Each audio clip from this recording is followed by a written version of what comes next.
اعوذ باللہ من الشیطان الرجیم بسم اللہ الرحمن الرحیم۔ نہج البلاغہ کی حکمت نمبر 129 ہے کہ امام علی جنگ صفین سے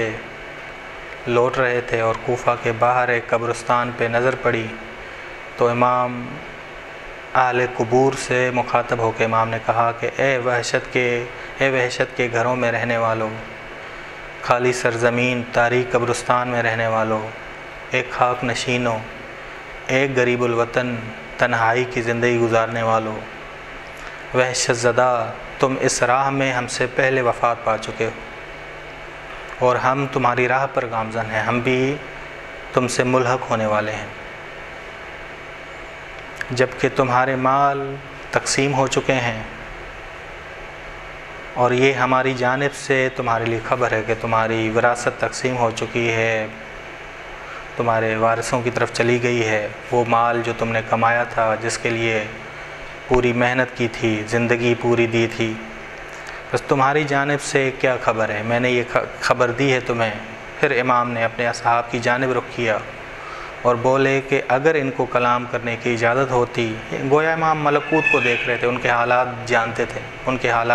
تھے، خبر تھی امام کو ان کے حالات کی، تو امام فرما رہے ہیں کہ یقیناً اگر یہ تم ملکوت کو دیکھتے،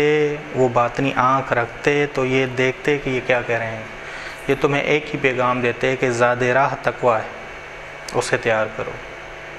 بس زاد راہ تقویٰ ہے۔ بس امام نے مردوں سے خطاب کیا، بس معلوم ہوتا ہے کہ امام علیہ السلام کی باتوں کو مردے سن رہے تھے اور امام ان کے حالات سے واقف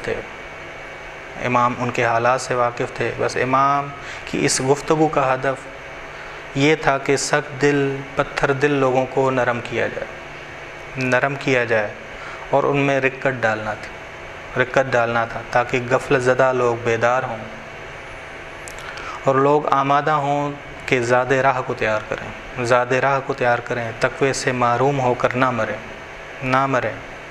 بس اگر انسان زاد راہ کے بغیر مرے، فوراً بلا فاصلہ دو فرشتے نکیر و منکر آتے ہیں اور اس پر فشار قبر شروع ہو جاتا ہے۔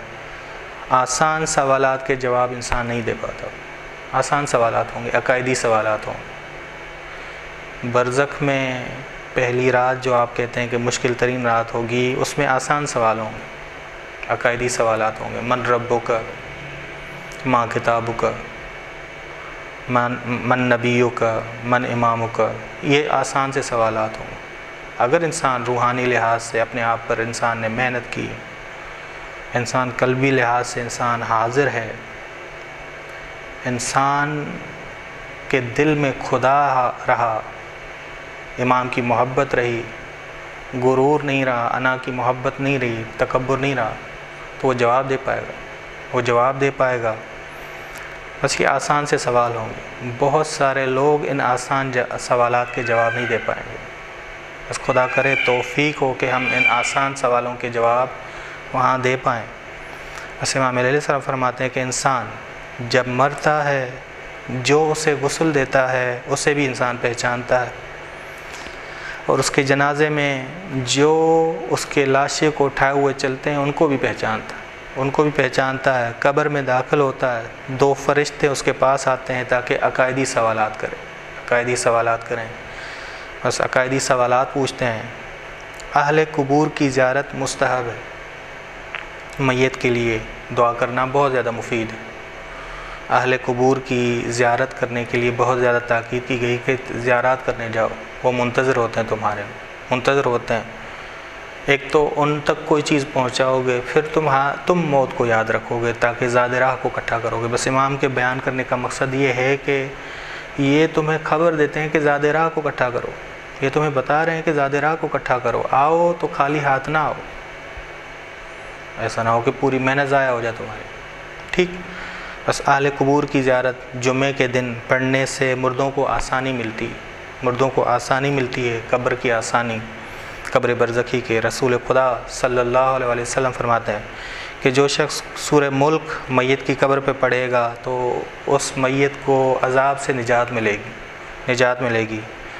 کتاب دعوات کتب راوندی کی، اس میں آیا ہے کہ مردے کی قبر پہ جب جاؤ تو یہ جملے پڑھو، اللہم انی اسألک بحق محمد و آل محمد و اللہ تعذب ھذا المیت۔ یہ 3 دفعہ جملے پڑھو، اللہم صلی علی، اللہم انی اسألک بحق محمد و آل، اے خدا میں تجھ سے سوال کرتا ہوں محمد اور آل محمد کے وسیلے سے کہ تو اس میت پر اب عذاب نازل نہ کر۔